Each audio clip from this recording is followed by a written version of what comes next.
कुशीनगर के चर्चित मदनी मस्जिद के बाद एक और मदरसा काफ़ी चर्चे में बना हुआ है। आपको बता दें, विकासखंड बिशनपुरा के ग्राम पंचायत बरवां पुरदिल में संचालित मदरसा काफ़ी चर्चा का विषय बना हुआ है।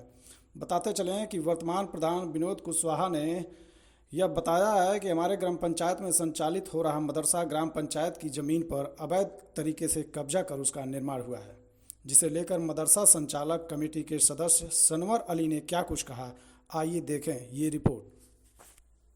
मदरसे पे जो है ग्राम सभा की खलियान की भूमि बताई जा रही है जी, ये ऐसे में क्या सच्चाई है, क्या आरोप सही है? देखिए, ग्राम प्रधान द्वारा ये सरासर झूठा साबित किया जा रहा है। मेरे पास पूरा साक्ष्य है। जो अगर ये साबित किया जा रहा है तो सबसे पहले मैं अपने प्रधान को ये कहना चाहता हूँ कि सबसे पहले उनको नापी करवाना चाहिए था। अगर अवैध में है तो कैसे उनको पता चला कि ये अवैध है कि वैध है? आज से 10 साल ये समझ लीजिए कि उनका कार्यकाल ये 10वां साल चल रहा है।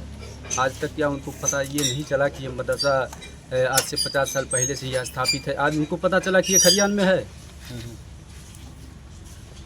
कहने का मतलब यह है कि 151 अराजी संख्या पे मदरसा अनवारुल उलूम के नाम से स्थित है और 150 पे ईदगाह है।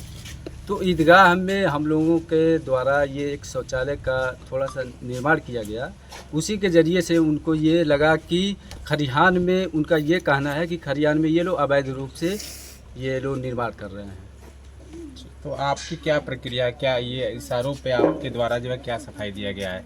अब तो ये हम ये कहना चाहते हैं कि हमारे पास मदरसे का ये जो भी है रिकॉर्ड हमारे पास है और कमिश्नर साहब के वहाँ मेरा ये मुकदमा भी चल रहा है। कितने डिसमिल जमीन पे विवाद है? अब उनका आरोप यह है कि 6 डिसमिल पे हम लोगों ने अवैध कब्जा करके मदरसा कायम किया है। लेकिन अगर मैं ये चाहूँगा कि नापी हो जाए तो बेहतर है कि 6 डिसमिल में है कि नहीं है। सच्चाई तो तब पता चलेगी ना। लेकिन क्या प्रधान जी सपने में देख लिए कि मदरसा जो है कि अवैध रूप से खरियान की ज़मीन में है? तक हमारे कार्यकाल में नापा नहीं है। इससे पहले कमेटी दूसरी थी। मैं 2022 से मैं हूँ और ये मदरसा गांव के सभी लोगों ने मिलजुल करके चलाते हैं। कोई रजिस्टर्ड नहीं है, इसलिए कि एक बार मान्यता मिली थी तो मान्यता खारिज हो गया। लॉकडाउन से पहले यही प्रधान करवाए थे। और बीच में आपको मैं बीच में जो दीवार दिख रहे हैं इधर सामने, वही प्रधान चलवाए थे। मदरसे की बाउंड्री को लेकर क्या विवाद है?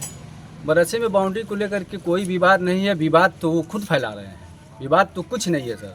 विवाद यही है कि एक शौचालय का निर्माण हम लोग कर रहे हैं। उनको तो ये खुशी होनी चाहिए कि मेरे द्वारा अगर शौचालय नहीं दिया गया तो गांव के लोगों ने अगर शौचालय का निर्माण अगर कर रहे हैं चंदे के तहत, तो कम से कम उनका भी हिस्सा होना चाहिए कि 200-500 रुपये मैं उसमें सहयोग करूँ। कमिश्नरी द्वारा जो है क्या आदेश प्राप्त हुआ आप लोगों को? पीछे कमिश्नर में हम लोगों का यही है कि प्राइमरी के आगे जो है पाठशाला हो गया था। तो उसी के तहत हम लोग मुकदमा लड़ रहे थे कि पाठशाला हट जाए। तो कमिश्नर साहब ने उसको हटा करके और उप जिलाधिकारी न्यायालय बरौना को पुनः भेज दिया है। अभी आप लोग क्या चाहते हैं? अभी हम लोग बस यही चाहते हैं कि हम लोग का मदरसा जिस तरीके से है चलता रहे और उसमें कोई बाधित न हो। क्या नाम है आपका? नाम बता। कमेटी में एक मैं सनवर अली हूँ, जमीर साहब हैं और रियाजुद्दीन है, बशीर शेख हैं, जलालुद्दीन हैं। बहुत मतलब 8 से 10 लोगों की कमेटी है। रजिस्टर्ड कमेटी नहीं है। गांव के लोगों ने मिलजुल करके ये आपस में कमेटी एक बनाई है, चुनी है और ये कमेटी कभी भी भंग हो सकती है।